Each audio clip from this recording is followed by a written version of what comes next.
The U.S. military is scrambling to recover an F-35 stealth fighter that crashed into the South China Sea on Monday. It is the most sophisticated warplane the U.S. has, and the U.S. fears China may try to reach the wreckage first. CNN's Ivan Watson reports. The final approach of an F-35C stealth fighter jet, seconds before it crash lands into the flight deck of a U.S. aircraft carrier. Images circulated on social media, confirmed by the U.S. Navy, show the plane moments later in the ocean, canopy open after its pilot escaped.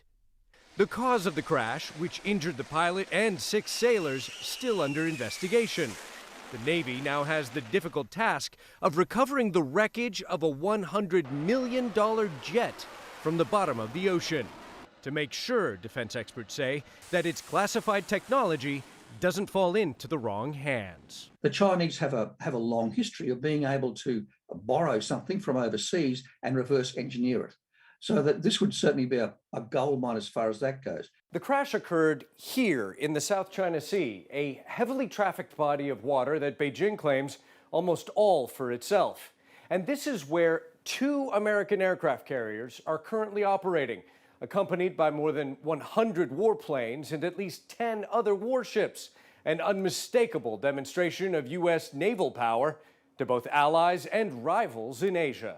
It is a powerful reminder that the Indo-Pacific is of central strategic importance to the Biden administration. It's about signaling to other competitors in the region, most notably China, that the United States' credibility should not be taken lightly. The Chinese Foreign Ministry says it's not interested in the crashed plane. A spokesman urged the U.S. to contribute more to regional peace, rather than flexing force at every turn.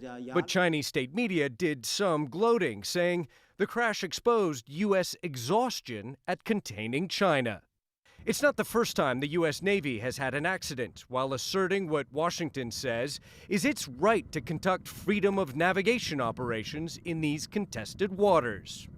Last October, a U.S. Navy attack submarine crashed into an undersea mountain in the South China Sea, prompting the firing of its commanding officers.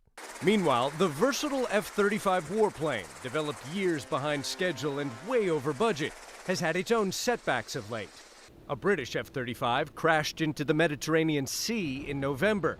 In 2019, a Japanese F-35 crashed into the Pacific Ocean, killing the pilot. The jet impacted at such high speed that salvage teams never recovered most of the aircraft. Flying from aircraft carriers is a high-risk business, and occasionally problems will happen.